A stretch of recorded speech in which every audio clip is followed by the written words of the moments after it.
आज हम इसी के बारे में बात करने वाले हैं कि आर डी शर्मा बुक अगर आपके पास है तो आप उनमें से कौन कौन सी एक्सरसाइज ऐसी है जो आपको नहीं करनी है, क्योंकि वो सिलेबस से हटा दी गई है। तो करने का कोई फ़ायदा है क्या?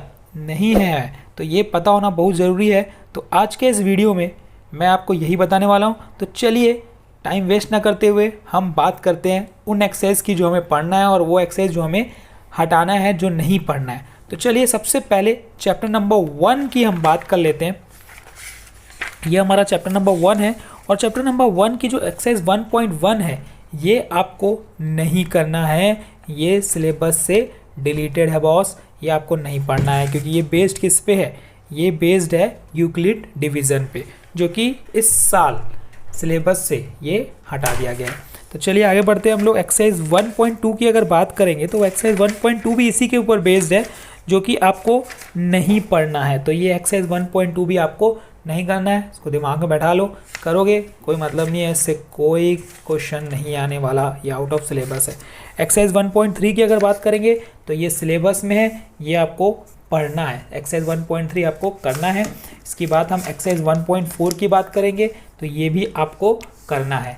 ये इस चैप्टर में, चैप्टर नंबर 1 में जो मैं बता रहा हूँ आपको कौन कौन सी एक्सरसाइज करनी है। इसके बाद की एक्सरसाइज की बात करेंगे एक्सरसाइज 1.5 की, तो ये 1.5 एक्सरसाइज भी आपको करनी है। ये 1.5 एक्सरसाइज बहुत ही मोस्ट इंपॉर्टेंट एक्सरसाइज है। इससे आपके डायरेक्ट क्वेश्चन पूछेगा बॉस, ठीक है, डायरेक्ट पूछ देगा कि show that √5 is a rational, ये प्रूव करो, ठीक है। तो आगे मैं आपको ये भी बताऊंगा कि कौन कौन से इस हर चैप्टर के इंपॉर्टेंट क्वेश्चंस जो आ सकते हैं, एग्जाम्स में पूछे जा सकते हैं, तो वो भी करेंगे। साथ ही मैं आपको एनसीईआरटी और आर डी शर्मा दोनों के सॉल्यूशंस देने वाला हूँ। एनसीईआरटी के एक एक क्वेश्चंस को हम करने वाले हैं, उसका सॉल्यूशंस मैं आपको प्रोवाइड करने वाला हूँ और मैंने स्टार्ट भी कर दिया है। अगर आप इस चैनल पे नए हैं, इस चैनल को पहली बार देख रहे हैं तो जल्दी सब्सक्राइब भी कर लो, क्योंकि आपको बहुत सारी चीज़ें यहाँ पे मिलने वाली है। मैथमेटिक्स से रिलेटेड आपको बहुत सारी चीज़ें मिलने वाली है, ठीक है। आपके डाउट सब सॉल्व होने वाले हैं, ठीक है। तो ये था चैप्टर नंबर 1। एक्सरसाइज 1.6 भी है, हमें करना है, ठीक है। तो ये था चैप्टर नंबर 1, ठीक है, समझ में आ गया। चलिए अब हम बढ़ते हैं चैप्टर नंबर 2 की तरफ। चैप्टर नंबर 2 जो है वो हमारा पॉलिनोमियल है और इस पॉलिनोमियल में आपको क्या क्या करना है। एक्सरसाइज 1.1 जो कि 2.1 जो कि ग्राफ से रिलेटेड है, ये वाली एक्सरसाइज 2.1 ये आपको पढ़नी है। 2.1 एक्सरसाइज आपको पढ़नी है। आपको एक्सरसाइज 2.1 ये आपको करनी है ना, ये सिलेबस में है। एक्सरसाइज 2.2 की अगर बात करें तो ये एक्सरसाइज 2.2 जो है ये क्यूबिक रिलेशन, क्यूबिक पॉलिनोमियल पे बेस्ड है, तो ये आपको नहीं करनी है। एक्सरसाइज 2.2 भाई छोड़ देना, ये आपको नहीं पढ़नी है, ठीक है। एक्सरसाइज 2.3 जो कि डिवीज़न एल्गोरिथम पे बेस्ड है और डिवीज़न एल्गोरिथम इस साल हटा दिया गया है, तो ये भी आपको एक्सरसाइज नहीं करनी है, ठीक है। अब दिमाग में बैठा लो, ये एक्सरसाइज 2.3 है, ये एक्सरसाइज भी आपको नहीं करनी है, ठीक है। ये हो गया हमारा, समझ में आते जा रहा है आपको क्या करना है क्या नहीं करना है, ठीक। बाकी क्वेश्चंस तो मैं आपको बहुत सारे कराऊंगा ही। अब पढ़ते हैं चैप्टर नंबर 3 की तरफ। चैप्टर नंबर 3 में पहला ग्राफ से रिलेटेड है 3.1, ये हमें पढ़ना है, इसको छोड़ना नहीं है, ये हमें कंप्लीट करनी है एक्सरसाइज 3.1। 3.2 जो है वो किस पे बेस्ड है? 3.2 हमारी ग्राफ पे बेस्ड है, ये भी हमें करना है। Infinite many solution, inconsistent, consistent, parallel lines, ये सब हमें पढ़ना है ना। ग्राफ से रिलेटेड जितने भी क्वेश्चंस आएंगे वो हमें पढ़ने हैं। अब अलजेब्राइक मेथड्स, इसमें 2 मेथड हमें करने हैं। एक मेथड है सब्स्टिट्यूशन मेथड और एक मेथड है एलिमिनेशन मेथड, ये हमें पढ़ना है। अब इसकी अगर एक्सरसाइज 3.3 की बात करोगे ना तो ये आपको नहीं करना है। क्यों? क्योंकि ये क्वेश्चंस जो है ना वो रिड्यूसेबल टू लीनियर इक्वेशन वाले क्वेश्चन है। जैसे कि है ये, अगर आप इस पर ध्यान दोगे तो ये है क्वेश्चन, देखेंगे हम लोग, जैसे ये 8 देख लो, है ना। इसमें क्या है, ये a2/x + 3/y = 13, 5/x - 4/y = -2। तो ये हमको क्या करना पड़ेगा, पहले रिड्यूस करना पड़ेगा लीनियर इक्वेशंस में, है ना। तो ये वाले क्वेश्चंस ना इस साल आउट ऑफ सिलेबस से हटा दिए गए हैं कि आपके लिए और इजी हो गया ना, इस टाइप के क्वेश्चंस आने नहीं है, तो सिंपल क्वेश्चंस ही पूछेगा। तो इस बार हार्ड नहीं आने वाला पेपर ईजी होने वाला है, बस कॉन्सेप्ट बेस पे होने वाला है ना। थोड़ा सा लेवल बढ़ जाएंगे, बाकी ईजी हो जाएगा, ठीक है। अब बात करेंगे क्रॉस मल्टीप्लिकेशन मेथड, ये वाली एक्सरसाइज आपको नहीं करनी है, 3.3 छोड़ देना है। अब क्रॉस मल्टीप्लिकेशन मेथड भी हटा दिया गया है, ये मेथड भी आपको नहीं करना है इस साल, तो 3.4 भी भाई हटा दो। आपको अगर प्रैक्टिस करनी है तो इसी क्वेश्चंस को आप सब्स्टिट्यूशन से एलिमिनेशन से कर सकते हो। बाकी क्रॉस मल्टीप्लिकेशन मेथड तो आपको करना ही नहीं है ना। तो ये एक्सरसाइज हटा दी गई है। ठीक है, चलिए आगे बढ़ते हैं अगली एक्सरसाइज की तरफ। एक्सरसाइज 3.5 ये हमें पढ़ना है अच्छे से, इससे क्वेश्चंस आ सकते हैं। ठीक, अगर बात करेंगे एक्सरसाइज 3.6 की तो ये भी हमें पढ़ना है। ये क्या है, वर्ड प्रॉब्लम्स हैं, ये भी क्वेश्चंस आ सकते हैं। 3.7 भी हमें करना है, ये सब क्या है, प्रैक्टिस क्वेश्चंस हैं। 3.8 भी हमें करना है, प्रैक्टिस क्वेश्चंस है। लेकिन हर किसी को सिर्फ और सिर्फ 3.9 भी हमें करना है, लेकिन हर किसी को सिर्फ हमें करना किससे है, एलिमिनेशन मेथड और सब्स्टिट्यूशन मेथड से, है ना। इन दो से ही सॉल्व करना है, क्रॉस मल्टीप्लिकेशन नहीं है। ठीक, तो एक्सरसाइज 3.10 ये भी हमें करना है। ठीक, ये सब प्रैक्टिस के लिए और कुछ नहीं, आपकी प्रैक्टिस हो जाएगी। 3.11 भी करना है हमें। ठीक, तो ये था चैप्टर नंबर 3। चैप्टर नंबर 4 में तो कुछ भी डिलीट नहीं है भाई, चैप्टर नंबर 4 आपको पूरा का पूरा पढ़ना है। ठीक है, तो ये हर एक्सरसाइज आपको करनी है इसमें। चैप्टर नंबर 4 में जितनी भी एक्सरसाइज हैं सब पढ़ना है हमको। तो चैप्टर नंबर 4 के बाद की हम बात करेंगे तो चैप्टर नंबर 5 है हमारा अर्थमेटिक प्रोग्रेशन। ये है हमारा चैप्टर नंबर 5 अर्थमेटिक प्रोग्रेशन, और ये चैप्टर भी ना पूरा करना है। इसमें जितनी भी चीज़ें हैं, AP, sum of n terms, जितनी भी एक्सरसाइज हैं सब हमें पढ़नी है। मैं आपको सब कराऊंगा, इसके सॉल्यूशंस भी दूंगा, टेंशन आप तो बिल्कुल मत लो। ठीक है, उसके बाद हम कोऑर्डिनेट ज्योमेट्री की बात करेंगे। तो कोऑर्डिनेट ज्योमेट्री में आपको क्या करना है, कौन कौन सी एक्सरसाइज पढ़नी है, ठीक है, वो बता देता हूँ। ये एक्सरसाइज पहली जो है वो डिस्टेंस फॉर्मूले पे बेस्ड है। पूरी पहली एक्सरसाइज जो है ना, ये एक्सरसाइज 6.1 आपको करनी है, 6.2 भी आपको करनी है। ठीक, एक्सरसाइज 6.3 जो है ये सेक्शन फॉर्मूले पे बेस्ड है। तो सेक्शन फॉर्मूला भी ना एग्ज़ाम में आएगा, तो ये भी हमें करना है। 6.3 भी हमें पढ़नी है। यहाँ पे जो है ये एरिया रिलेटेड टू फॉर्मूला, ये हमें नहीं करना है। मतलब एक्सरसाइज एरिया ऑफ ट्रायंगल, ये एक्सरसाइज 6.4 और 6.5 ये दोनों एक्सरसाइज हमें नहीं करनी है, ये भी नहीं करना है हमें। एक्सरसाइज 6.4 और एक्सरसाइज 6.5 जो किस पे बेस्ड है, एरिया ऑफ ट्रायंगल पे बेस्ड है, तो ये भी हमें एक्सरसाइज नहीं करनी है। तो इस चैप्टर में ये दो एक्सरसाइज हमें नहीं करनी है। ठीक है, तो ये हो गया हमारा क्या, कोऑर्डिनेट ज्योमेट्री। कोऑर्डिनेट ज्योमेट्री के बाद ट्रायंगल्स में ना आपके पास प्रूफ है, 4 प्रूफ, वो आपको नहीं करने हैं।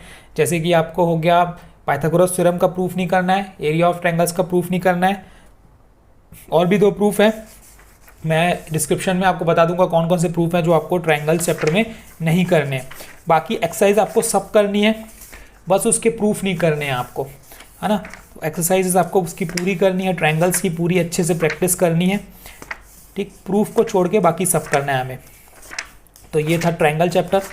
ट्रायंगल के बाद सर्कल्स की अगर हम बात करेंगे तो सर्कल्स में हमें सब पढ़ना है ना, कुछ भी डिलीट नहीं है। सर्कल की पूरी एक्सरसाइजेज, जितनी भी एक्सरसाइजेज है सब एक्सरसाइज हमें करनी है, प्रैक्टिस इसकी।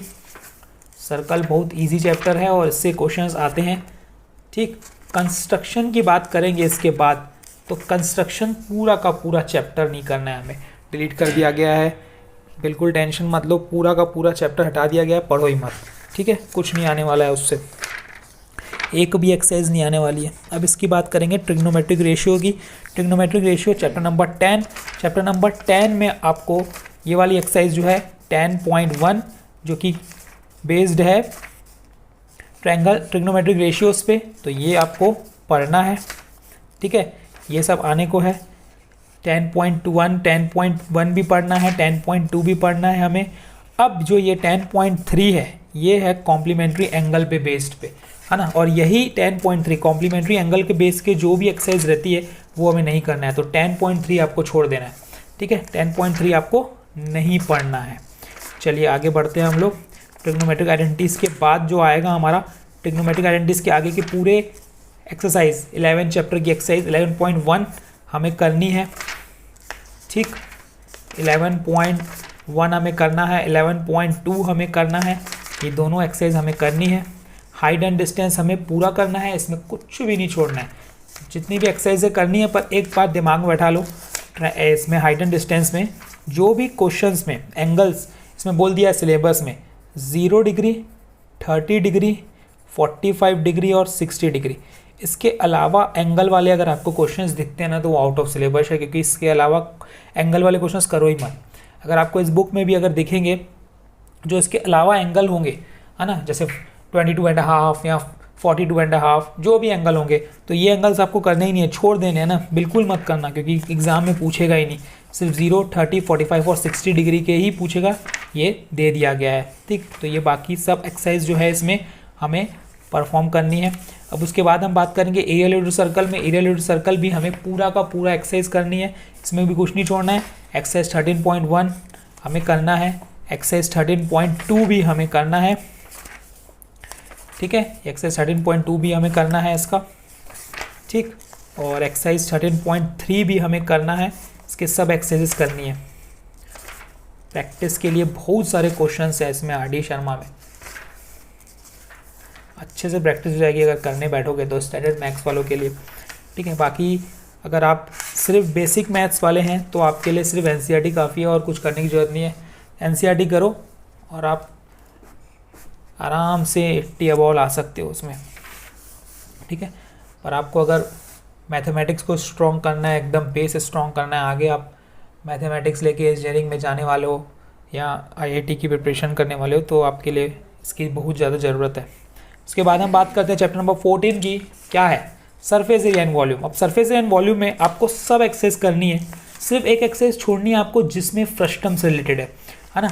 बाकी जितनी भी एक्सरसाइज रहेंगी, जैसे कि वॉल्यूम से रिलेटेड होंगी या कॉम्बिनेशन से रिलेटेड होंगी, जो भी रिलेटेड होंगी एक्सरसाइजेस आपको सब करनी है ना। 14.1 करना है आपको, 14.2 भी आपको करना है इसमें।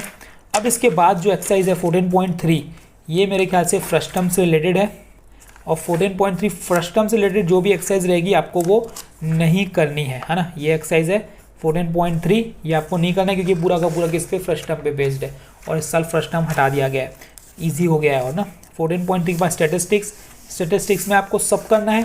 सिर्फ और सिर्फ एक मेथड है जिसको हम बोलेंगे step deviation method for finding math. जैसे कि ये शॉर्टकट मेथड है, आपको दिख रहा है, ये आपको करना है। ये स्टेप डेविएशन मेथड से रिलेटेड जितने भी क्वेश्चंस होंगे ये आपको नहीं करना है, बिल्कुल छोड़ दो, है ना, क्योंकि नहीं आने वाला है। सिर्फ प्रैक्टिस किसकी करनी है, डायरेक्ट की और शॉर्टकट मेथड की, बाकी तो इसमें सब करना है।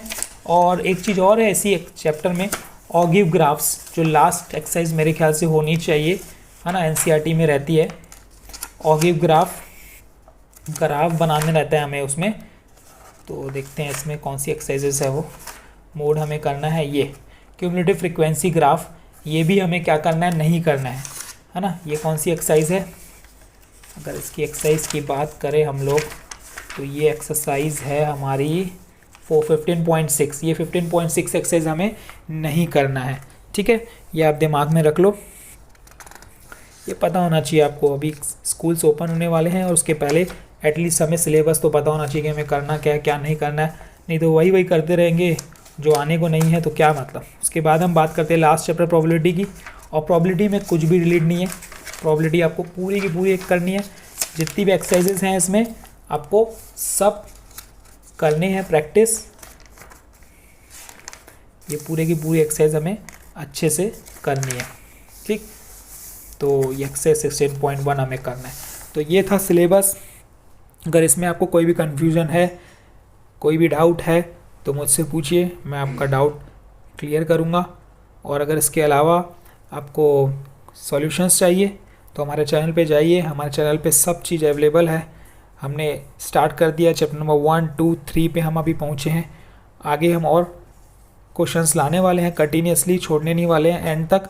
तो आपको बस एक काम करना है कि इस चैनल को ज़्यादा से ज़्यादा लोगों में शेयर करो, खुद सब्सक्राइब करो, दोस्तों को भी बोलो जल्दी से सब्सक्राइब करें ताकि सबको ये सॉल्यूशंस मिले और मैथमेटिक्स सबका स्ट्रॉन्ग हो।